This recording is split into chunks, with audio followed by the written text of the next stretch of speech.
SSC ২৬ ব্যাচের শিক্ষার্থীরা তোমাদের এসএসসি পরীক্ষা পিছিয়ে যাচ্ছে। কেন পিছিয়ে যাচ্ছে তা কি তোমরা জানো? কারণ তোমাদের ছোট ভাইদের এসএসসি পরীক্ষাটা পিছিয়ে যাচ্ছে।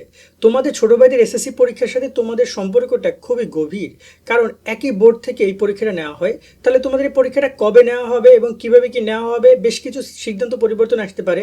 আমি তোমাদেরকে আবারও বলতেছি, তোমরা বেশ বড় একটা ট্রানজ্যাকশন পিরিয়ডের মধ্যে দিয়ে যাবা। কিভাবে? কারণ তোমরা এক সরকারের আমলে সব কিছু সাজানো হবে, অন্য সরকারের আমলে গিয়ে তোমরা পরীক্ষা দিবা। তো তাই একটু বিষয়গুলো মনোযোগ দিয়ে শুনো। তবে যারা এখন আমাদের YouTube channel, Facebook page follow দেওয়া, সাবস্ক্রাইব করে রাখো ভাই, কারণ নিয়মিত সকল আপডেট সব কিছু তোমাদেরকে আমরা দেওয়ার চেষ্টা করবো আমাদের জায়গা থেকে। তা আমাদের সাথে অবশ্যই তোমরা কানেক্টেড থাকবা। দেন আমরা একটু কথা বলি তোমাদের এই যে পরীক্ষাটা নিয়ে।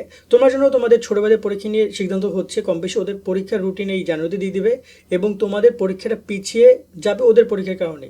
এবং ওদের পরীক্ষা শুরু হচ্ছে আগামী মার্চ মাসের শেষের দিকে অথবা মে মাসে, এপ্রিল মাসের শেষের দিকে অথবা মে মাসে, মানে এপ্রিল মে তে শুরু হবে, পুরো মে মাস চলবে এবং মে মাস চললে জুন মাসের মাঝামাঝি পর্যায়ে ওদের পরীক্ষা শেষ হবে। ব্যবহারিক পরীক্ষা সব মোটামুটি ১.৫ মাসের মতো সময় লাগে ওদের পরীক্ষা শেষ হইতে।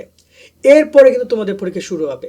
সো এর আগে আমরা কি শুনেছি, তোমাদের পরীক্ষাটা শুরু হবে এসএসসি ২৬ শিক্ষার্থী নাইট 24 পাবলিকেশনের বাংলা এ প্লাস, ইংরেজি এ প্লাস এবং আইসিটি ম্যাজিক, এই তিনটা বই তোমাকে পরীক্ষায় ভালো রেজাল্ট এনে দিবে। প্রত্যেকটা বই রকমারি বেস্ট সেলার। বোর্ড পরীক্ষা এখান থেকে হুবহু প্রশ্ন কমন আসে। এছাড়া প্রতিটি বইয়ে কিউআর কোড পাচ্ছ, যা স্ক্যান করলে এই বইয়ের ভিডিও ক্লাসগুলো তোমরা পেয়ে যাবে। বাংলা বইয়ে বাংলা প্রথম পত্র, দ্বিতীয় পত্র, ব্যাকরণ সহ সবকিছু সুন্দরভাবে ব্যাখ্যা এবং পর্যাপ্ত সৃজনশীল এমসিকিউ প্রশ্ন রয়েছে। তো সিন, রাইটিং, গ্রামার সবকিছুর অনুবাদ এবং সুন্দরভাবে লেখার নিয়ম কৌশল সবকিছু রয়েছে। আইসিটি ম্যাজিকে টপিক ভিত্তিক প্রশ্ন, পর্যাপ্ত সৃজনশীল এমসিকিউ রয়েছে। আজকেই তোমরা বইগুলো অর্ডার করতে নাইট 24 পাবলিকেশন অথবা স্ক্রিনে দেওয়া নাম্বার অথবা রকমারির ওয়েবসাইটে যোগাযোগ করো। মূলত জুন মাসের শুরুতে এবং অথবা কোনো কোনো জায়গায় বলা হচ্ছে জুন মাসের শেষের দিকেও শুরু হতে পারে। আর তোমাদের হচ্ছে যে এরকম একটা বিষয় বলছিল তারা, কিন্তু এখন যে অনুযায়ী তাদের কথাবার্তা চলতেছে, তাদের তোমাদের পরীক্ষা মিনিমাম ১ মাস আরও ওই জায়গা থেকে পিছাবে।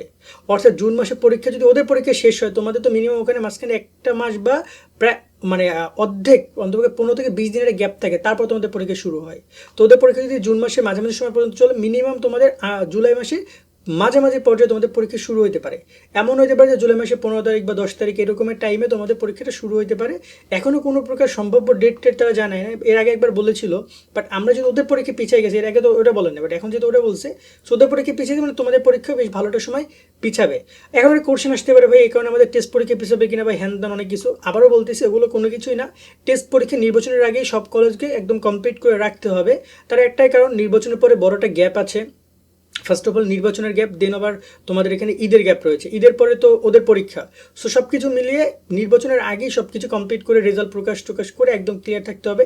এবং তোমাদের রেজাল্ট প্রকাশ করা হবে ফেব্রুয়ারি ২৬ তারিখে, মানে টেস্ট পরীক্ষার রেজাল্ট। এর আগে কলেজগুলোকে পরীক্ষা নিয়ে রেজাল্ট দিয়ে দিতে হবে, কিছু করার নাই আর। ক্লিয়ার? এবং ফর্ম ফিল আপ শুরু হবে মার্চ মাস থেকে। সো তোমরা তোমাদের জায়গা থেকে পড়াশোনা করো নিয়মিত। পরীক্ষা পিছিয়ে যাচ্ছে তার মানে এই না যে তোমার এখানে পড়াশোনার মানে কম করতে হবে অথবা পড়াশোনা না করলেও হবে, বিষয়টা এমন না। ভালো করে পড়াশোনা করো ভাইয়া, ইনশাল্লাহ ভালো কিছু হবে। আরেকটা কথা মাথায় রাখবা, যে শিক্ষা মন্ত্রণালয় থেকে যে কোনো সময় যে কোনো কিছু করতে পারে। এই যে ট্রানজ্যাকশন পিরিয়ডের কথা বলছিলাম, এইটা কারণেই বলছিলাম যে এই সরকার তো সিদ্ধান্ত নিল পরীক্ষা পিছিয়ে নেবে, অন্য সরকার এসে পরীক্ষা আরও পিছিয়ে দিল অথবা তারা অনেকে আগাই দিল। কারণ নতুন শিক্ষামন্ত্রী আসবে, তার চিন্তাভাবনা নতুন নতুন। আমরা দেখেছি রাজনৈতিকভাবে পরীক্ষাকে বেশ বড় একটা প্রভাব বিস্তার করা হয় এই শিক্ষা স্তরে, যেটা আমরা কখনোই চাই না। আমরা চাই শিক্ষা প্রতিষ্ঠানগুলো, পরীক্ষা ব্যবস্থা রাজনৈতিক সকল পরিকল্পনার বাইরে থাকুক।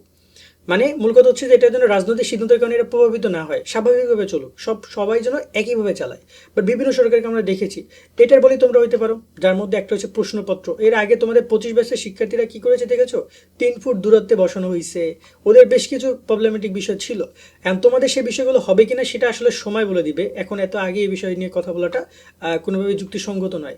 তবে আমি বলবো যে পড়াশোনার কোনো বিকল্প নাই, কেননা এই সব সমস্যার সমাধান একটাই, সেটা হচ্ছে পড়াশোনা করা। যদি তুমি ভালো পড়ালেখা করো তাহলে এগুলো সব কিছুই ওভারকাম করে ভালো রেজাল্ট তুমি করতে পারবা। আজকের মতো এখানে বিদায় নিচ্ছি। সকল অনেক অনেক ভালো থাকবা। আল্লাহ হাফেজ।